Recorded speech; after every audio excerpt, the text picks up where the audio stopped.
Understanding, I can't abide it. Dive into English phrases. Hello and welcome to our English learning journey. Today, we're going to unravel the meaning and usage of the phrase, I can't abide it. This might sound a bit formal or old-fashioned, but it's a great expression to understand, especially if you're diving into literature or sophisticated English conversations. Let's decode this phrase together and enrich your English vocabulary. The phrase, I can't abide it, originates from the verb, abide, which essentially means to tolerate or to stand something. When someone says, I can't abide it, they are expressing that they cannot tolerate or bear a certain situation, behavior, or thing. It's a way of showing strong dislike or discomfort.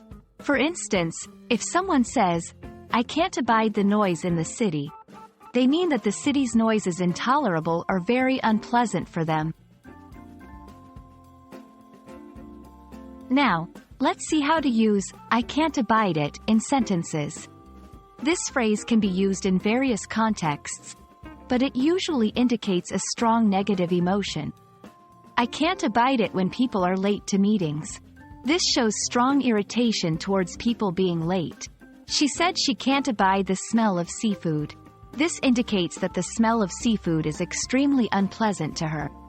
Remember, the structure is usually, I can't abide something. The something can be an action, a thing, or a situation.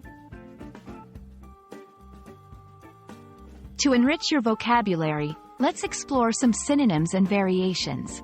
Understanding these will not only help you grasp the essence of, I can't abide it, but also give you alternatives to express the same sentiment. I can't stand it.